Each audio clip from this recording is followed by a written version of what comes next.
Today's conversation has been powerful, and we're not done yet. Before we continue, here are a few announcements from the Beyond the Pew family. Do you remember those lunchroom cookies? That's right, Ooh TT's Cookies, Cookies by Trina. Place your order today. The number is 773-519-3598. It's $8 for a dozen and $30 for a tray. Call and place your orders today. Ain't nothing like down-home chicken salad. Creamy and delicious, made with quality ingredients, perfect for any occasion. Auntie Lettuce chicken salad. You need to get some made the down-home way. $40 for a small pan, $60 for a large. You give her a call, 708-715-2400. It's the CEO herself, our co-host, Jazzy Mack. Want to take some time to work with her? I promise you won't be disappointed. Give her an email. It's jazzy@myjourneymademe.com. She's a speaker, preacher, coach, LSW, author, and podcast host. You're guaranteed to get quality services when working with My Journey Made Me. Join the New Mount Calvary Missionary Baptist Church for all of your community service and outreach needs. Monday from 2:30 p.m. to 4:30 p.m., food pantry, community grocery giveaway. Join the New Mount Calvary Seasoned Saints Ministries Wednesday at 12:30 p.m. Arts and crafts, games, potluck and fellowship, health screening, social engagement, and so much more. Still looking for a place for your kids to attend this summer? Bring them on down to New Mount Calvary, where we have free summer camp programs, June through August, tutoring, field trips, breakfast, and lunches served. We talk about Beyond the Pew. We need you in the pew. Where? The New Mount Calvary Missionary Baptist Church, Chicago, where we serve God and grow people. Sundays at 11:30 a.m., 1850 West on Marquette Road, where the table of the Lord is spread and the feast of the Lord is going on. Bishop William Q. James, Senior Pastor, Dr. John H. Robinson Jr., Executive Pastor. Every first and third Tuesday at 7:30 p.m., join us to check in, to reset, refill for the rest of your week. That's with Trinity Outreach as they host The Well Mental Health. Make sure that you register so that we can send you the link. And be sure to follow us at Trinity Outreach Chicago on Facebook. Here's another opportunity for you to be in the pews, and that's to join Holy Trinity Missionary Baptist Church number 2, where the pastor is none other than Pastor Anthony David O'Neill. We hold Sunday morning worships at 11 a.m. and Wednesday Bible class at 6 p.m. We're located at 5416 South Calumet in Chicago, Illinois. We would love to have you join us. Now that has been your announcements. Now let's get back to our conversations here on Beyond the Pew.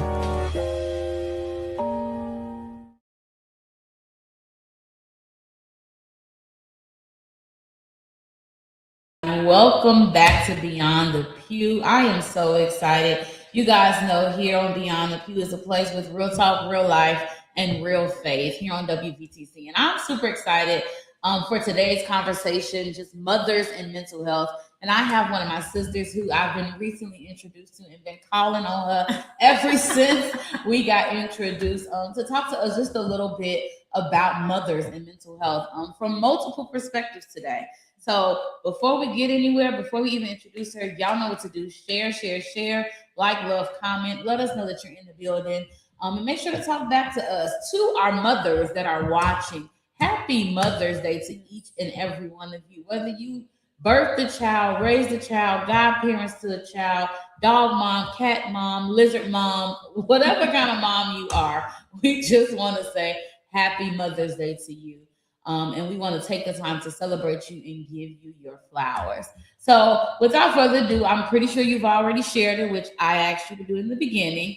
I'm going to introduce my Sister Deanna Gibson, who will tell us a little bit about herself before we jump into today's conversation. All right. Hello, everybody. Thank you, Minister Jazz, for having me. And I'm super excited too.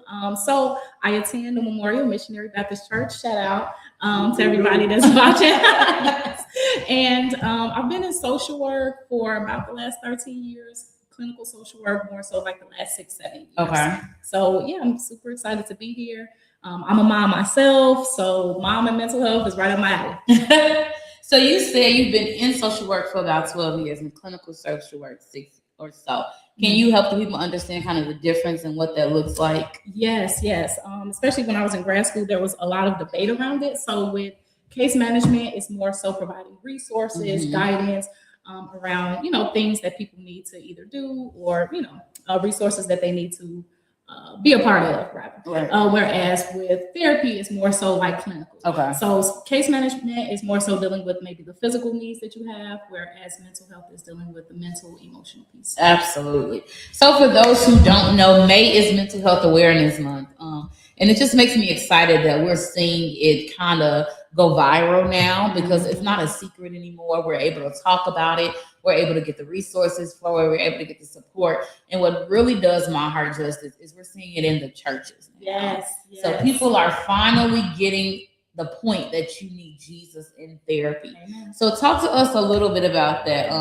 For those who heard Bishop Q is in the background, y'all heard him celebrating his home, one of his churches. So you heard his voice, but we just want to understand a little bit about what mental health and therapy, what does that look like for the church? For the church, I think that, well, like you said, one, I'm really happy that it's not a taboo topic anymore. It's not, well, we're just going to pray for you, or, I'm just going to throw you some scriptures and you're going to be fine.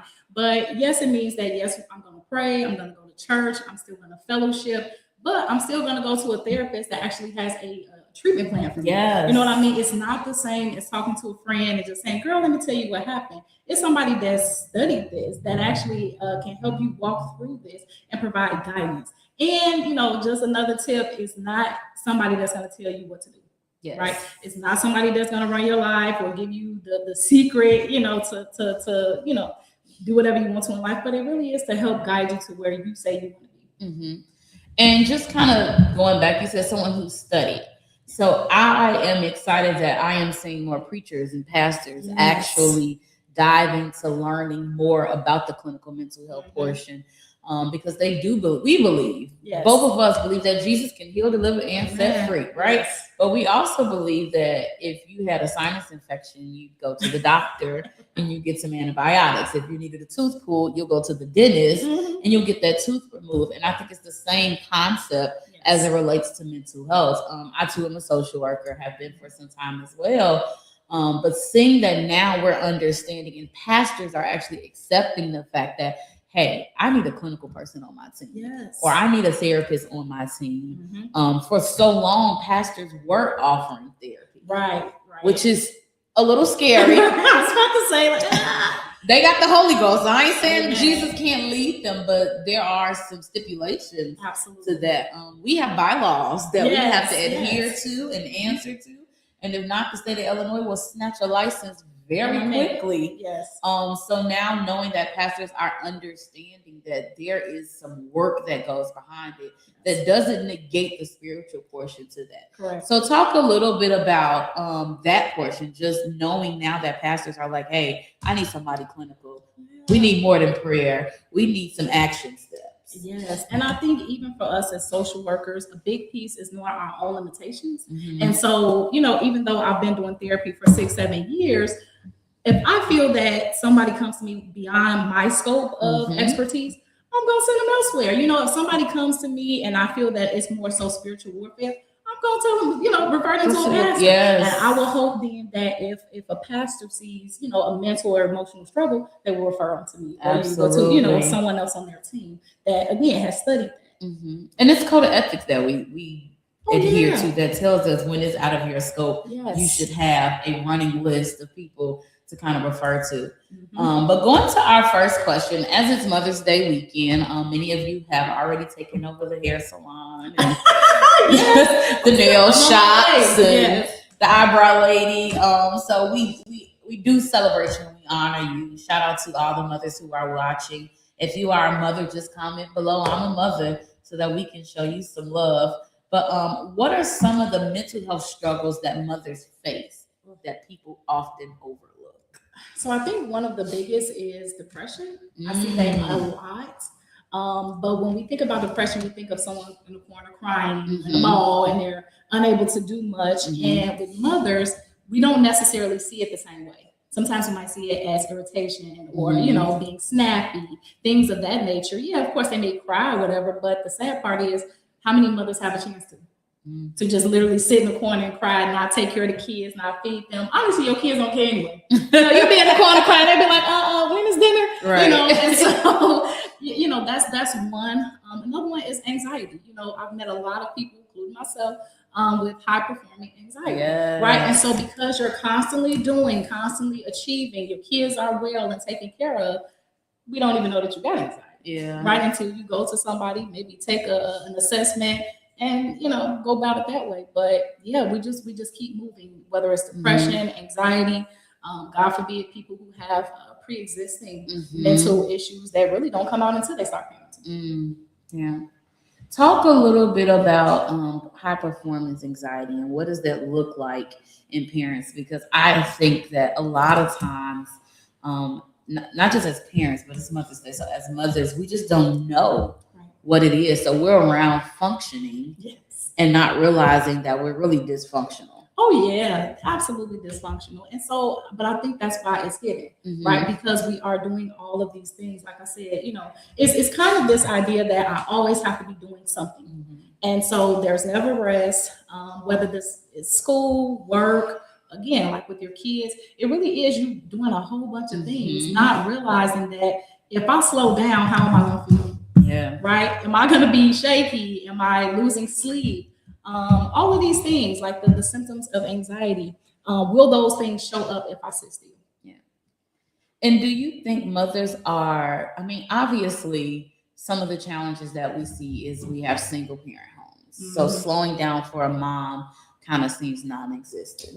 Right. So one thing I normally tell when I parent coach is like, you have to find that space. Yes. It is imperative that you find 5 minutes, 10 minutes, because you don't know that you're hurting or you're doing. It's almost like when you fall, you don't really know it hurt until you sit still for a while. And now you're like, I can't get back up. That adrenaline got because it didn't slow down. How do parents really start to maneuver and figure out that space to slow down, even if there is a dad in the home or in today's age, two parents, we'll say two parent homes. I would say, listen to your body, right? Your body will always tell you when it's time to slow down, whether that's you getting sick often, not being able to sleep, changes in diet, like these different, changes and stuff like that. They'll say like, okay, you need to do something. And I'll admit that, I struggled with anxiety for a long time.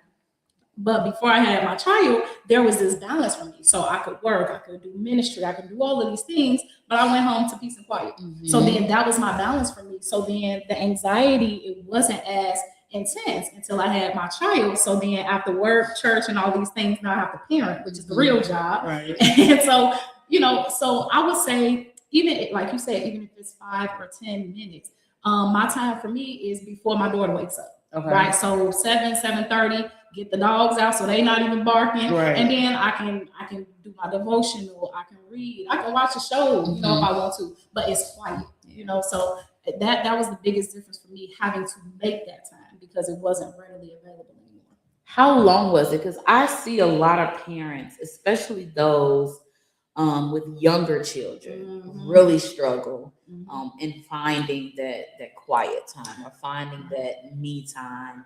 I used to tell my parents, lock yourself in the bathroom. And they're like, the fingers are under. It doesn't work. They're safe. Yeah. There's nothing to burn them, hurt them. Right. And I ask those questions because I have friends that are parents. I counsel those who are parents. I work with kids, and I know I'll be having sometimes just during the course of the day, like, please don't let them see me. Please don't let them see me. So just imagine having to do it every day. You mentioned that obviously you're LCSW, so you have an actual career. You're heavy in ministry on multiple tiers that she didn't name or mention. No. But we not gonna, Thank you. we ain't gonna hold it to her today, but she has multiple levels that she's answering to, and then she's at the real job when she has to go home and be mommy and cook dinner and show up for recitals and play tea party and do all of those things. I think parents fail to realize like not incorporating that 10 minutes to self is really monumental, because if you get 10 minutes every other day, you can get you a half an hour. Okay, you better count it up. You're on to something. But talk a little bit about the importance of community as it relates to mental health and mothering. Yes, I thank God for my village. That was one thing that I was determined to create, from even before she was born. I was on, and so it helped that I have such an amazing church family.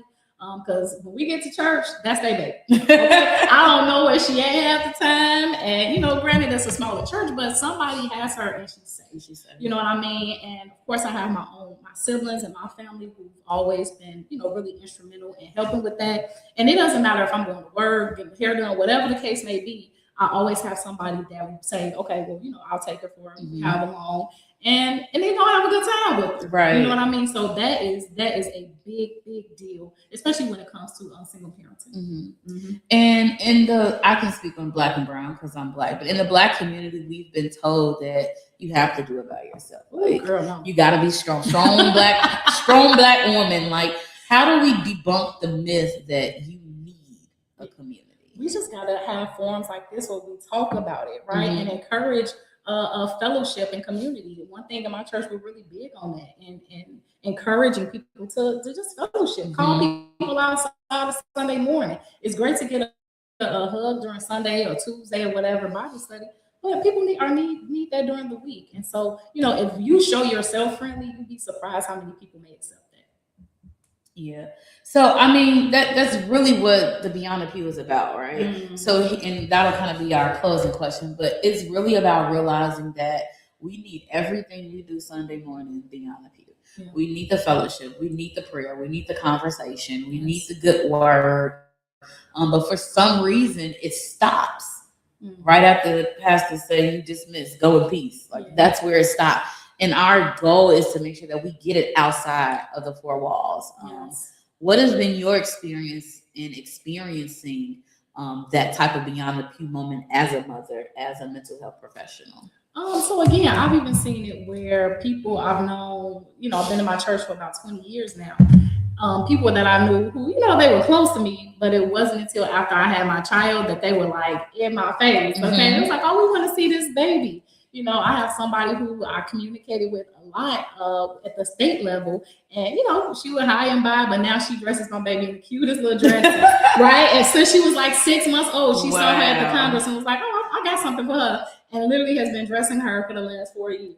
So that's the type of community that I'm used to now, where people have extended themselves beyond the pew, because I think they see that I need it too. You know what I mean? Because you get tired. You get stressed, and for moms that at least for me, I could talk about me, it comes out in aggression and frustration that our children don't deserve, because they haven't necessarily caused it, but they're kind of like I ain't gonna say the easy target, but they're there, and they're needy because they're kids, So talk about a little bit. It's Mother's Day weekend. Your parenting style. Was it adapted from how you were parented, or was it reconstructed from how you were parented? Man, so we had to do some reconstruction. Okay. Because, like my mom, God rest her soul, was amazing. And I feel that she did the best she could with what she had and what she knew. But I mean, we got toe up. Okay. we had to squat in the corner. We had, it was like that old school parenting, switches, extension cords, whatever the case. And so I wasn't that type of kid that was like, I grew up, I'm not gonna, but I feel like over time, because my sister, she had my niece a couple of years before I had my baby. So we talked a lot about that. And I saw her gentle parenting before it was even a thing. And so I decided, like, I kind of want a little bit of that, and it's not to say like, oh, I'm never gonna discipline. Like, I think people don't realize that gentle parenting is still providing structure. It's still providing discipline, which means to teach, right? But I ain't gotta get no extension cord or no switch. I'm not doing that to my child. You know what I mean? Because and I don't know if you've had clients like that, but I have clients that still surviving that. Yes. And still trying to overcome that and figure out who they are outside the whoopings. Absolutely. So we have to reconstruct that because it's appreciative. So I am definitely a middle marker, right? I'm not a parent. Let's say that I haven't carried a child. Now it'd be 5,499 million of them. You got kids, but I ain't birthed none of them, right? I got what I call returnable children. Okay, I can stamp them and send them on back to owner. But I'm smack in the middle with it. I definitely believe in conversation. Yes. So that's kind of part of the gentle parenting, that structure, that conversation, that explaining, that talking. Yes. But I got some that you be like, when she was in your class. Do you hear me, young lady? Hey. Do you hear me, young man? Hey. That do require more structure. Oh, yeah. But I think there is a way, because again, I have seen people who jump and they because they're used to being hit. Yeah. Mm-hmm. And this generation is different. Yeah. They are not afraid of death. They are not afraid of authority. So there's a lot that you have to kind of put into parenting them. And most of them are not being parented. So we're accepting or expecting them to act as if they have parents, where they have people standing in parent positions, but they're not parenting. Absolutely. So how do we, or in your thoughts, because obviously we wish we could cure the world through this one podcast today, but these are just tips and things. This is not therapy. This is not a session. Say that. Okay. Let me clear that up real quick. We are just having a conversation, because I do believe the more we talk about it, the better it gets. So you'll hear people at the church say the problem is you ain't hit it enough. Come on now. What? Because some people got hit and they still messed up. Right? And not getting help. Because they're the ones saying, oh, look at me, I'm fine. I'm like, I don't know if you are. Exactly. I wasn't a bad kid, right? Y'all know that. I wasn't a bad kid. I had a mouth. Okay. And I probably popped in it quite a few times, right? Still got a mouth. So obviously the popping in the mouth didn't work, right? But I never was a kid who required that level of discipline. My mother had a look. Yes. And the look would sit me down, shut me up, and I would move. Okay.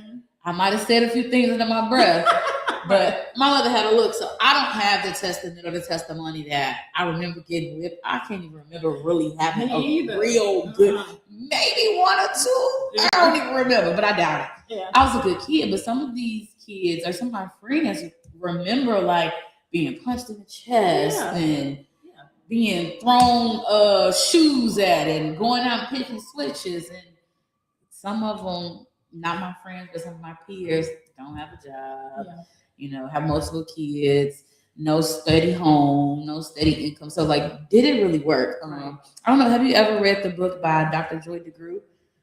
What's the name? It's called Post-Traumatic Slave Syndrome. Oh, you need to read it. I'll send it to you later. Okay.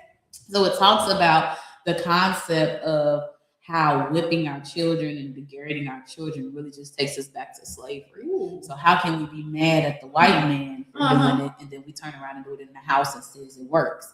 So if it works in the house, then it worked in the field. Wow. And it makes you change your concept about it. She talks a little bit about how, how sometimes you'll hear moms say, oh, he ain't nothing, he don't do this. Yeah. She believes it came from a place where the mothers were getting their children sold. So they talked down, oh, this kid is not going to be nothing. He's not going to be nothing, to prevent them from being sold. And now we're here today and we're like, oh, he bad. He don't do this. He don't do that. Those type of words, which really reconnect back to the slave syndrome. So that's what the book was. I had the pleasure of just kind of sitting under a conference she did years ago. But it really made me think about how I interacted with kids. And how I talk to them and how I work with them. And don't get me wrong, I just put on a pageant with 10 girls. And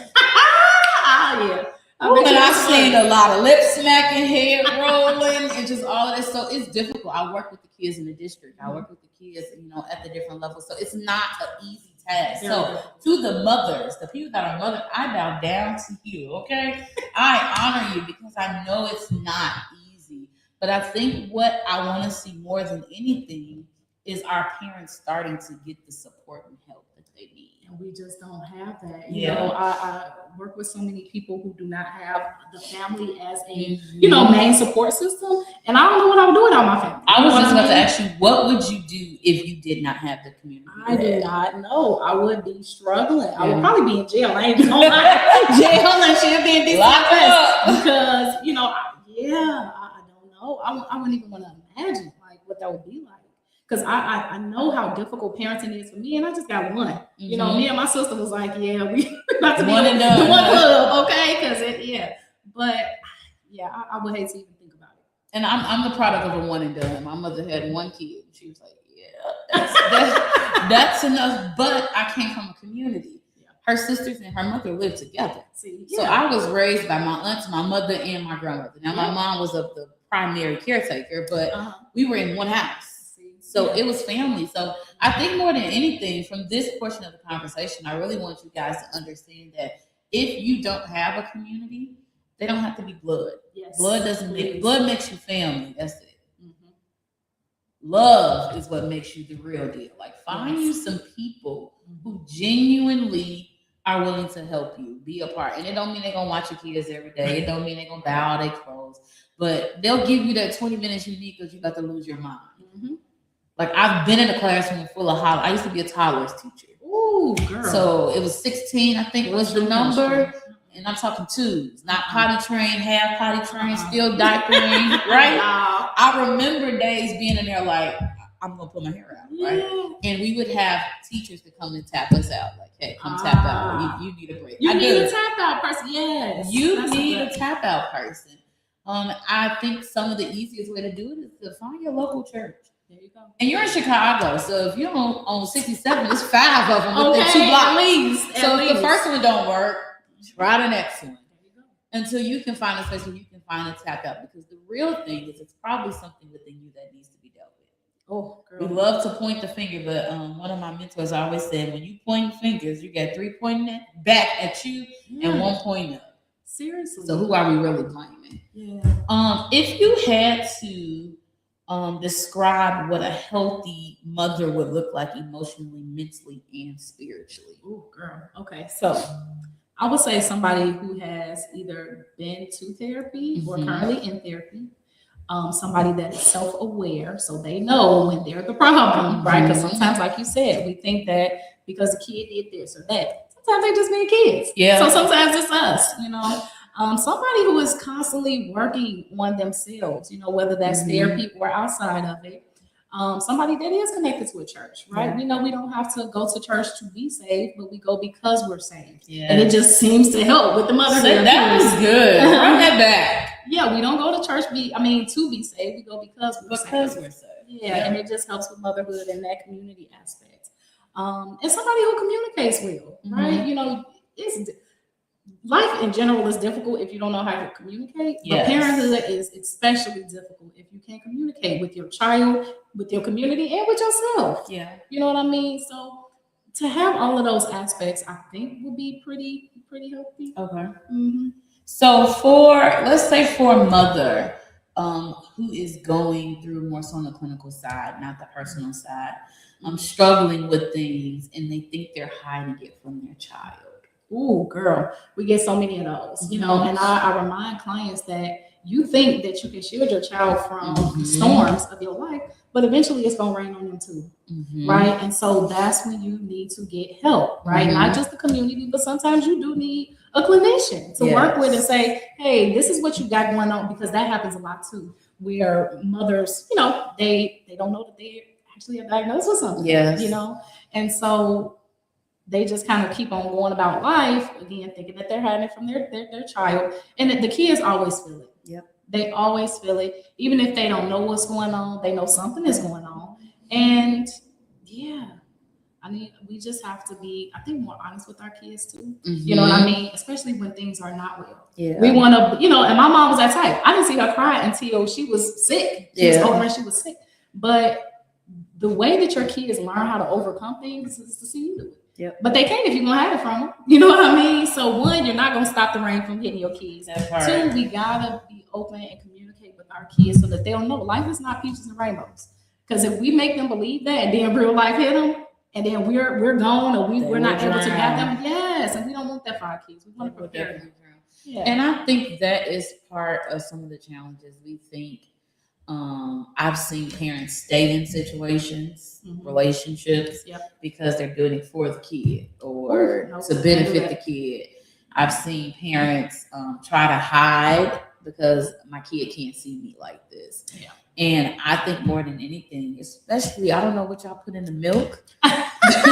These new kids are actually a lot more intelligent than we give them credit for. Yeah. And I think that is spiritually why they are being attacked so heavily. Absolutely. Because they carry some very potent gifts that are needed in both realms of the spirit. But they feel it. Yeah, they know when something is going on, when something is not right. Even if it's by you having high performance anxiety. Yes. You work 3 jobs. You still try to make the performances. And then you sit on the couch and they come in and they're like, mommy, and you knocked out. Right. So it may not be hollering, it may not be screaming. It may just be the fact that you're tired. Yes. So then what a kid will do is say, well, I'm not going to keep running to mom because she's tired. Right. So now we got this avoidance with each other. It still creates these issues. And I think that one of the biggest things is really just becoming aware. Yes. What is going on in your environment? I have a lot of parents that just don't notice, like, that's a problem. Like, my daughter don't ever ask for help. How old is she? 2. And that's a problem. That's because of what we've shown them, that they can't because mommy's tired, or you're going to get in trouble if you ask too much. And then they grow up to be adults like that. And we don't understand it. Like, I remember kind of debunking some of my stuff. So when you go through social work, you basically become a client the whole time you're in class. Some classes you just in there bawling because you're like, I didn't know this was wrong with me. Like, I thought I had the perfect life. And then they started asking, like, have you ever got in trouble? I'm like, no. But why did you get in trouble? Because I wasn't bad. Or why weren't you bad? Yeah. I don't know. Like, so they just start peeling away the layers, right? Yes. And it's when I realized that there's a lot of layers to us just as women first. Oh, yeah. So again, a woman is a daughter, a sister, a cousin, an aunt, all of these titles, and then now they're a mother. And even with that, women, Black women specifically, we are mother to all. And so we're exhausted, like you said. Okay, my kids at church, my kids at work. We're always, I'm at the playground, and my daughter, she's playing with somebody. They feeling hurt themselves. She says, "Oh, come on, my mama, she'll my mama, she'll help you. She'll kiss it." And I'm like, "Girl, I can't be kissing nobody." But I'm stopping kids from falling. "Oh, you okay, honey? What's going on?" And so that also, I think, leads to our not being necessarily self-aware because we're always worried about somebody else. And also, it just makes us exhausted. Yes.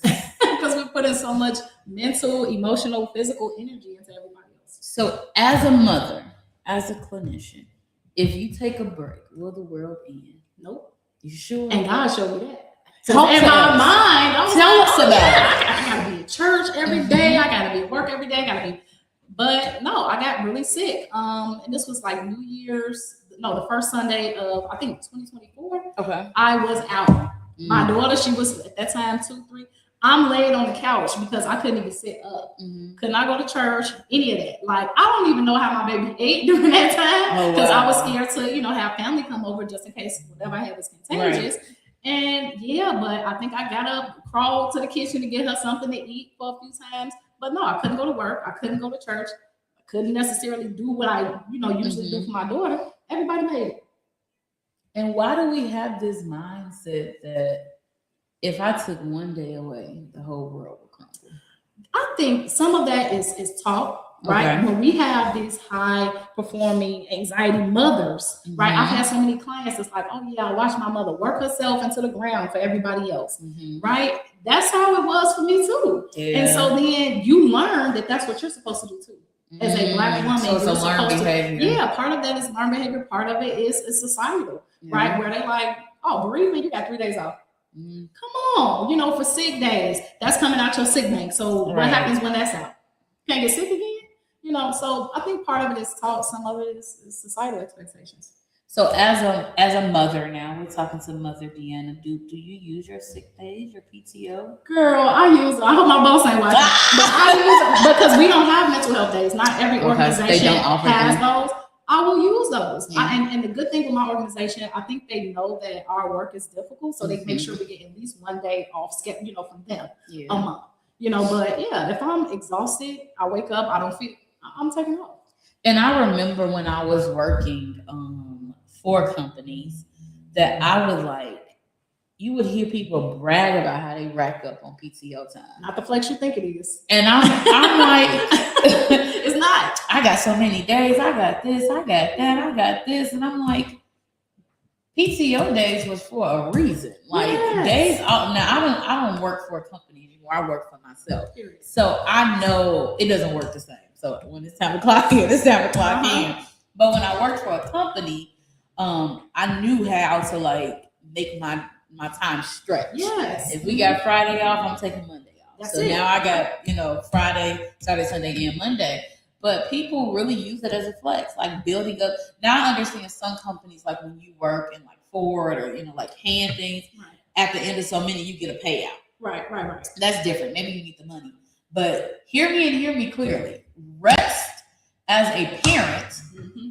Take those days. Okay. Take those, and your kids. Sometimes your kids need a day. They don't have to get personal, perfect attendance either. Sometimes just ditch with them and go somewhere, And I think that's important because I listen to some of my friends too. Send them kids to school and take the day off. No, seriously. No, I've done that too, but I can't tell my daughter. She'll be like, why do you get to stay home? I'm so now I just tell her I'm going to work. She don't know when I'm home. Because it's important. The weight you carry as a parent, the weight you carry as a professional, don't happen to be kind of the head of the house or the head of the family or whatever else, or a leader in the church or running your own infrastructure.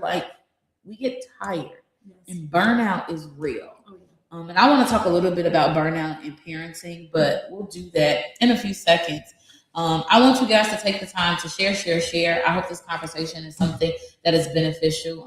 If you are watching it and you go back and watch it, make sure the comments still, we'll go through and we'll talk to you. I'm just talking a little bit about mothers and mothering and mental health on Beyond the Pew with Bishop Q and Jazzy Mack. Y'all know we talk real faith, real talk, real conversations. I want to take the time to do a few announcements, just let you guys know what's going on.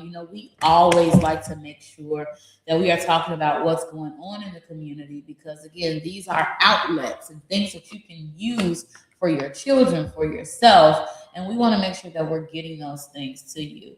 We did play them at the beginning of the show, but we want to run them back for you so that you can get a chance to screenshot it, inbox us, text us, and let us know what's going on and what you got going on. So go ahead and enjoy these announcements, and we'll be back to you with this conversation. Today's conversation has been powerful, and we're not done yet. Before we continue, here are a few announcements from the Beyond the Pew family. Do you remember those lunchroom cookies? That's right, Ooh TT's Cookies, Cookies by Trina. Place your order today. The number is 773-519-3598. It's $8 for a dozen and $30 for a tray. Call and place your orders today. Ain't nothing like down-home chicken salad. Creamy and delicious, made with quality ingredients, perfect for any occasion. Auntie Lettuce chicken salad. You need to get some made the down-home way. $40 for a small pan, $60 for a large. You give her a call, 708-715-2400. It's the CEO herself, our co-host, Jazzy Mack. Want to take some time to work with her? I promise you won't be disappointed. Give her an email. It's jazzy@myjourneymademe.com. She's a speaker, preacher, coach, LSW, author, and podcast host. You're guaranteed to get quality services when working with My Journey Made Me. Join the New Mount Calvary Missionary Baptist Church for all of your community service and outreach needs. Monday from 2:30 p.m. to 4:30 p.m., food pantry, community grocery giveaway. Join the New Mount Calvary Seasoned Saints Ministries Wednesday at 12:30 p.m. Arts and crafts, games, potluck and fellowship, health screenings, social engagement, and so much more. Still looking for a place for your kids to attend this summer? Bring them on down to New Mount Calvary, where we have free summer camp programs, June through August, tutoring, field trips, breakfast, and lunches served. We talk about Beyond the Pew. We need you in the pew. Where? The New Mount Calvary Missionary Baptist Church, Chicago, where we serve God and grow people. Sundays at 11:30 a.m., 1850 West on Marquette Road, where the table of the Lord is spread and the feast of the Lord is going on. Bishop William Q. James, Senior Pastor, Dr. John H. Robinson Jr., Executive Pastor. Every first and third Tuesday at 7:30 p.m., join us to check in, to reset, refill for the rest of your week. That's with Trinity Outreach as they host The Well Mental Health. Make sure that you register so that we can send you the link. And be sure to follow us at Trinity Outreach Chicago on Facebook. Here's another opportunity for you to be in the pews, and that's to join Holy Trinity Missionary Baptist Church number 2, where the pastor is none other than Pastor Anthony David O'Neill. We hold Sunday morning worships at 11 a.m. and Wednesday Bible class at 6 p.m. We're located at 5416 South Calumet in Chicago, Illinois. We would love to have you join us. Now that has been your announcements. Now let's get back to our conversations here on Beyond the Pew. I hope you guys took note on some of those great announcements, and we'll talk a little bit more about how you can get your announcements in the queue here on Beyond the Pew. But just want to say hi to all of those who are watching. My mother, happy Mother's Day. Ramon Perry, thank you for tuning in. Sister Tanisha Jefferson, good to talk to you as well. We got to get you on this side of Beyond the Pew. And to any and everybody who is joining us again, make sure you are sharing. This is a great, listen. I got one for y'all. Y'all trying to figure out what to get y'all mothers for Mother's Day? Inbox them this video because they probably tired and they probably trying to figure out what they need to do with their life. Yeah. So give them that $50 and in the card tell them to check their inbox on Facebook and watch that Beyond the Pew video because they're going to get some of the tools they really need that's going to take them further than that $25 you're finna get on. Same to you too, Shakita Reed. Thank you for joining. Share. Deanna, just a little bit before we went into announcements, you said the word burnout. Mm-hmm. Can you talk to our viewers, male and female, just about what burnout looks like? Yes. So burnout, we sometimes think it just looks like perpetual exhaustion, and that's just one piece of it. Another piece of it is that everything feels like a job or a chore, even the things that you used to like. I might have liked my job, but now it just is struggle to get up, and go there. And especially as a parent, male or female, I think that it's very kind of the same thing. I like playing with my daughter. I like doing, and now I just can't. You can do it. Mm-hmm.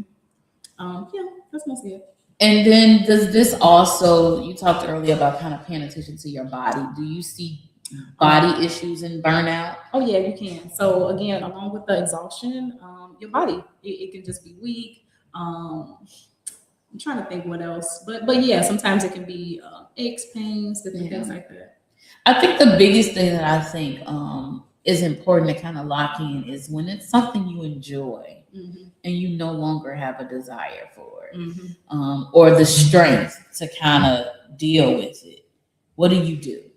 How do you kind of keep moving forward? And a lot of times as parents, you said earlier, you were sick, crawled into the kitchen to get a bowl of cereal made. Luckily, she was older. She wasn't like breastfeeding or needed formula or different things like that. But I think one key things you guys can take away if you don't take anything from today is pay attention to your body. Like pay from the crown of your head to the sole of your feet, from inside and outside. Your skin is changing colors. Your skin is peeling, or you got dry spots, or hair falling out, that type of stuff. A lot of times we normalize it, and without being too personal, I'm gonna try to clean this up as much as I can. I recently went to the doctor, and something that we normalize as Black women, and I'm not gonna say exactly what it is, but we normalize this. And she was like, That's not normal. Ooh, okay. And I was like, okay, gotta get that together. wait, what you mean? Yes, it is, because they say that happened when you get older. She said, no. That's not normal. So sometimes you're like, oh, I'm just a little stressed. I'm losing my hair a little bit. Right. Or Right. My appetite. I told her I'm only hungry once a day. She said, no. Yeah. Your body should be craving foods. And even she was like, you don't crave sweets and nothing like that. I'm like, no, not really. She's like, so you just not craving it, not normal. And she's like, yeah, you're tired.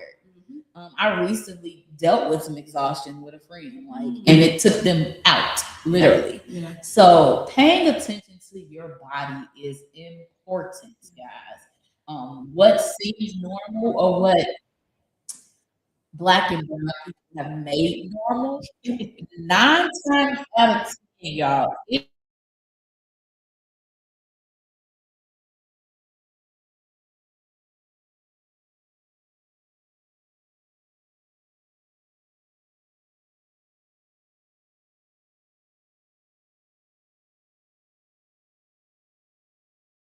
Well, somebody tells you, like a professional, that's not wrong.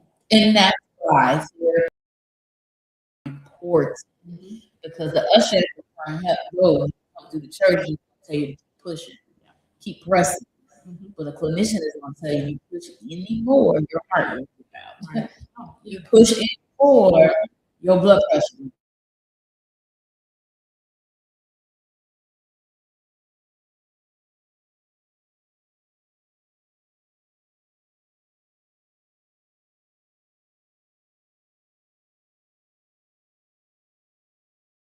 But she's used to it. I'm a preacher. I preach about her life. Oh, that is.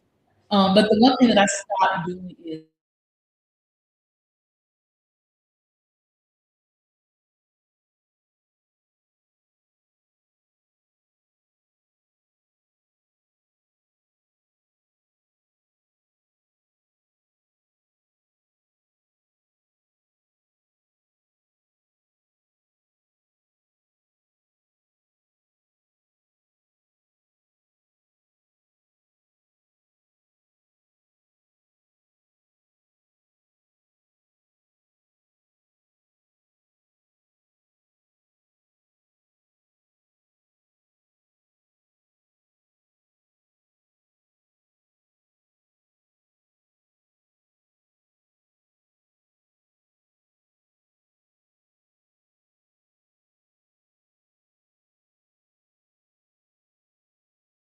before we wrap up, I really do want to talk a little bit about how can we encourage the mother. I mean, I think we kind of did kind of love what we talked about. Get the community, and it's not as much as you think it is. I think sometimes we feel like it has to be our family or relatives, and it really doesn't. Like Mr. Jazz said, we really can walk into any church and be surprised when we're welcome with open arms. So that's one piece of it. Another piece that was said already, listening to your body, right? Be open to taking mommy time out. That was something that, I didn't know before I started parenting. But sometimes you do need your you time, right? And so again, kind of creating that space for yourself, whether it's while the kids at school, before they go to school, however be it. But hey, find your own, because whatever you take care of yourself, it's gonna come out of your parenting, right? Patience, you're angry, you got some PTSD. Those things don't come out, or the symptoms of it. We don't want to raise our children with anxiety, anger, unhealed trauma symptoms. You got my mind running. Yeah. Because I'm just thinking of the kids that I serve. Most of them are probably a product of their parents' mental health. Yeah. And now they have mental health. Yeah. Like it's showing up in the kid, yes, but it started with the parent. Right. And the sad part of it is then the kids start showing it, you think that they're acting out. They're being disrespectful, they're, bad or whatever. And it's us. Yes. So there's just a little tit tat, right? Go back. Your Beyond the Pew moment for the week is I want you to observe your environment. Just write some stuff down. Take it on the journal. What are you seeing in your children, in your friends, in your coworkers, in yourself? What are you seeing so that you can be directed to the right resource? If you're just need a little crowd, then you got none versus probably sitting you in 2.2 seconds. Because I mean, we both done, she does her national level, state level, we 20 churches now, at least before we get off here. But sometimes it's a little deeper, and there's some diagnosis that's there, and we need to send you to someone. So just really quickly, how can a person get connected if they need clinical support? Where do they start? Where do I start? So it's multiple ways. So take a pen and paper if you need to, but one, your doctor. You have a primary doctor, especially one that you trust. Let them know, hey, I'm seeing some issues here, and they will be happy to send referrals. If you have insurance, there's a little number on the back of your card. You can always call or go online through your insurance to see providers that accept your insurance. Well, like I said, you can call your insurance, and they will actually find the providers in your area for you. If you're a lady, go to Therapy for Black Girls. I love that site. And the only thing that I would encourage anybody to do is make sure you do your research on your therapist, because every therapist is not a good fit for everybody. Okay. Again, between me and Minister Jazz, you call us, email us, reach out to us, and we'll make sure to send referrals as well. Absolutely. So this was just our start of May's mental health awareness, just being able to bring that information to you. So if something you heard or question you have, please drop it down in the comments, and we'll try to get that question answered throughout the rest of the day as we are live on Beyond the Pew.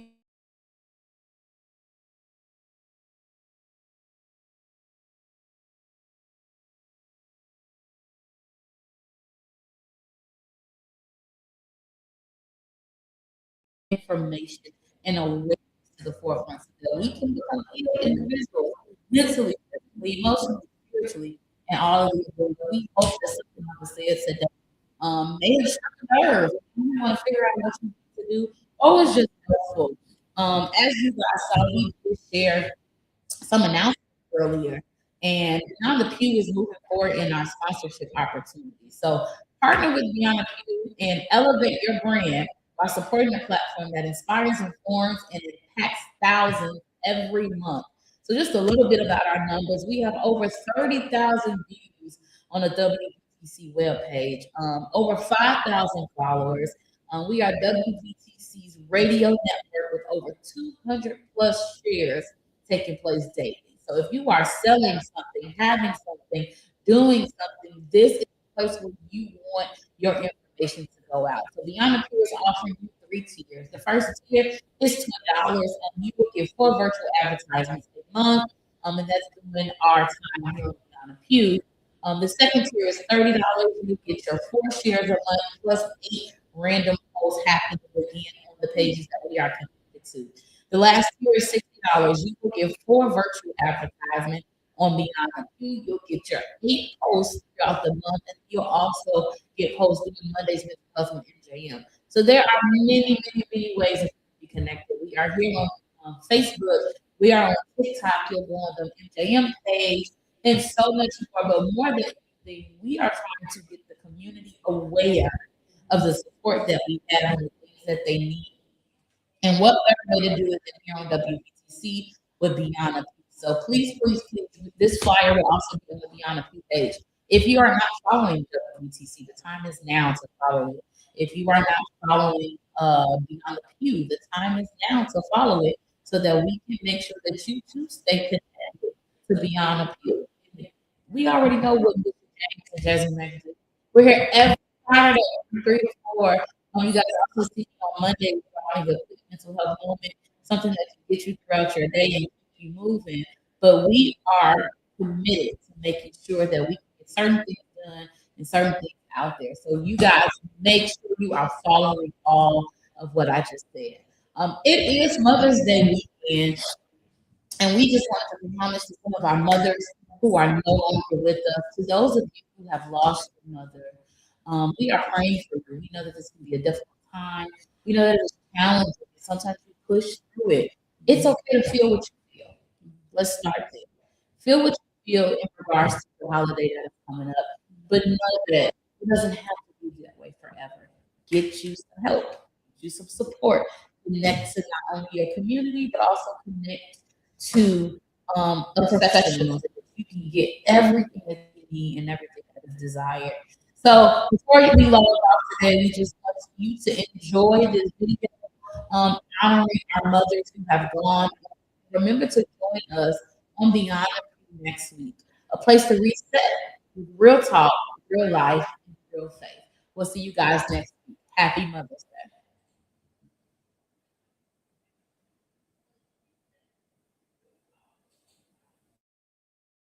Are precious, and they have carried me to this day. They're precious. Everybody say precious. Say it again. They're precious. Precious secrets and sacred scenes, they unfold. I think my godmother's the first person I heard sing this. Godmother, you remember this song? Sitting out there with that pretty purple hat on tonight. Sing it if you know it.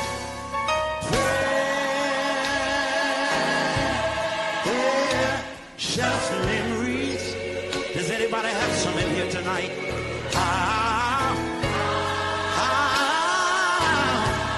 How they linger. How they ever. How they ever flood my soul. Flood my soul. Hey, hey, hey, in the stillness, in the stillness. You know it, Brother Owens. And the midnight, oh Lord Jesus, precious, precious, precious sacred seeds, seeds unfold. I know they do. Everybody say yeah. I love this verse.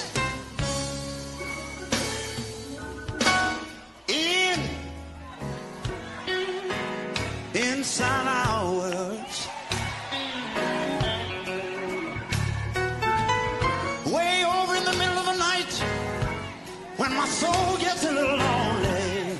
Anybody ever been there? The truth, the real truth of Jesus, His love is told. Hey, yeah,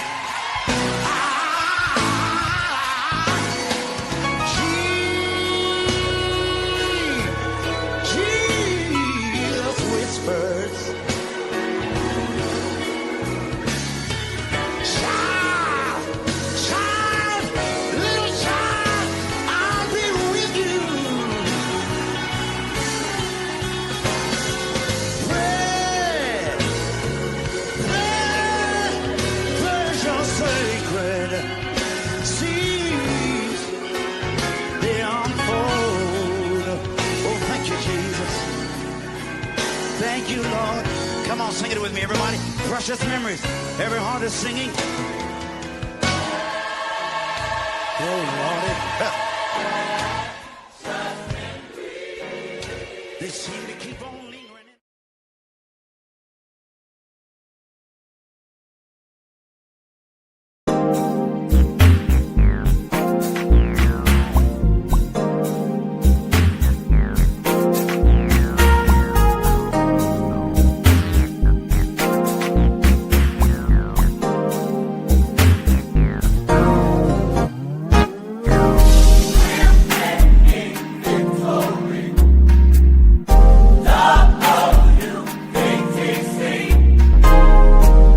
Views made on the preceding program are not those of WVTC Radio, iNetworks Communications, or their financial supporters.